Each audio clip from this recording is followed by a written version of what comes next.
Russia's current major media-related issue is the state's control of the country's media systems, and more specifically, bills similar to the draft law number 89417-6. The online journalism organization Reporters Without Borders reports that the bill was approved last July, allowing the Russian government to compile a list of websites that share offensive or harmful content.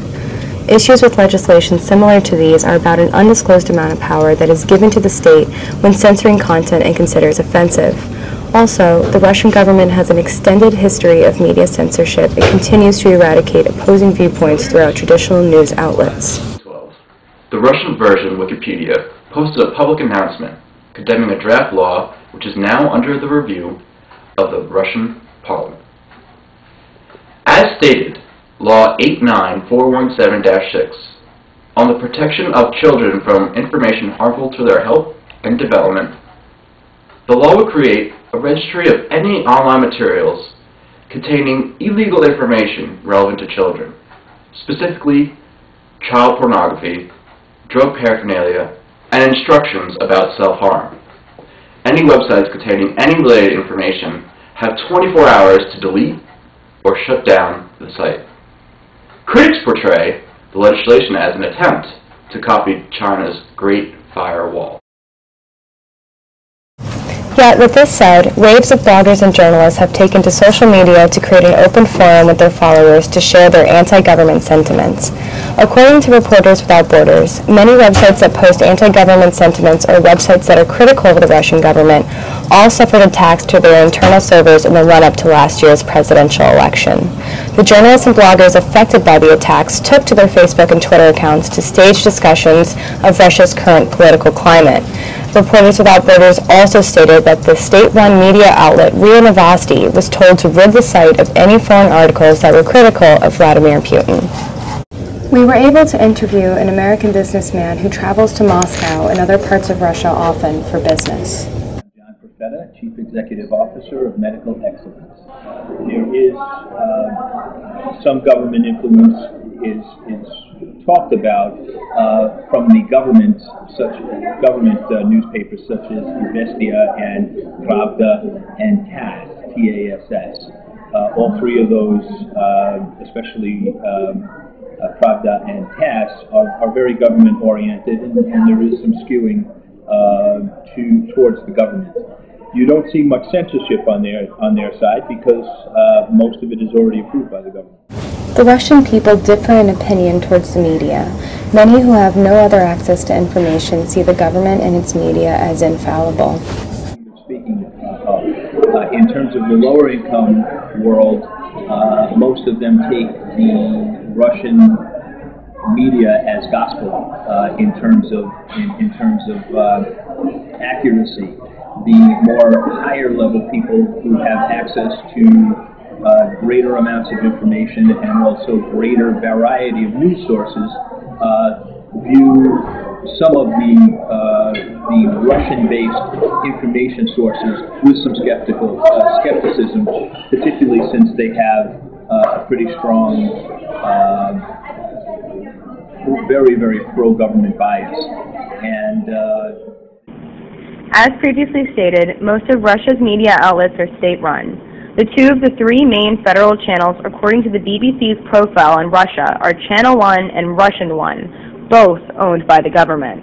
While the third main federal channel, NTV, is run by the state-controlled media energy giant, Gazprom. The most popular content published within the Russian media system is information with favorable sentiments towards the current Russian regime. Journalists that write controversial material are subject to violence. Just last May, in an article written by Reporters Without Borders, radio journalist Sergei Aslanyan was stabbed repeatedly for reportedly making anti-Islamic statements and for reports about corruption amongst traffic police. Novaya Gazeta is one of the only media outlets in Russia that talks about the government in a negative light. They attempt to act as a fourth estate in Russia and report on the government from an unbiased perspective. The Gazeta is considered an opposition newspaper that was started in 1993 with almost nothing but 2 computers, 1 proofreader, and a few eager journalists. It is owned and operated by the autonomous nonprofit organization editorial and publishing house, Novaya Gazeta. Their journalists are consistently targeted for speaking out against the government, and many columnists have died in the process. In Russia, being a journalist is an extremely dangerous job. The government owns the 6 main media outlets, so much of the content favors the government. Speaking out puts you in danger in Russia, and lives are continued to be lost in 2012 amidst Russia's post-Soviet society and their strides to democracy. Anna Politkovskaya's desk is a shrine to her life and work. The 48-year-old journalist was one of the few critical voices in post-Soviet Russia. Her colleagues at Novaya Gazeta have kept it this way since her murder 5 years ago.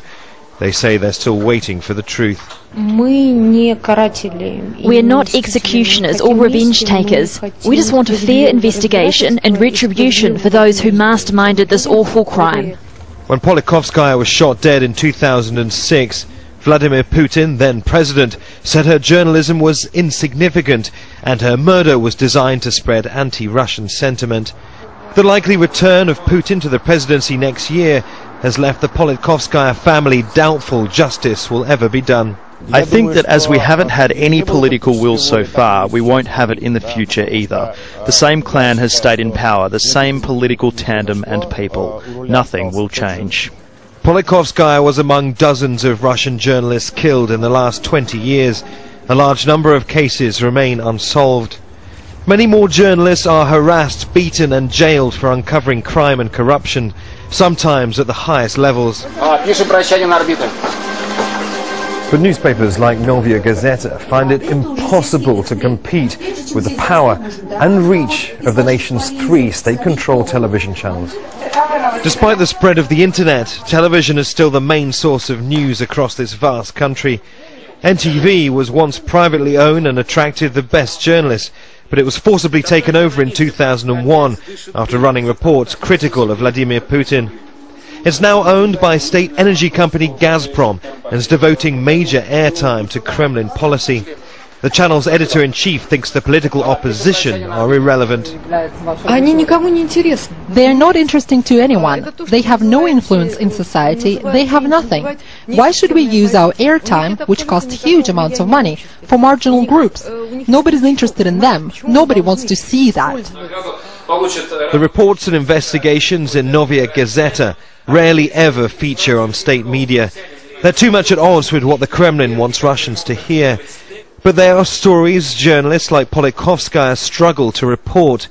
Stories fewer journalists in Russia are daring to tell. Neve Barker, Al Jazeera, Moscow. A lot of freedom has come to Russian citizens in the form of social media. Information sharing has increased more than it ever has before. According to a finding by Internet World Stats, Russia has 59.7 million internet users. Even more so, Russia has over 20 million social media users. Yet, even with many Russian internet users, these numbers only represent Russians living in urban areas. Most Russian internet users living in rural areas have little access to broadband connection, and state-run television remains the main source of news.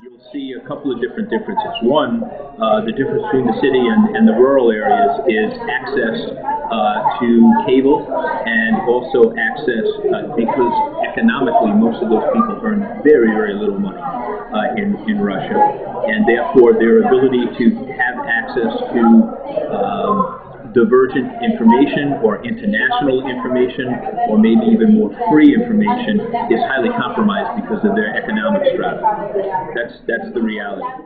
From Moscow all the way to New York City, what does this mean for digital rights on a global context?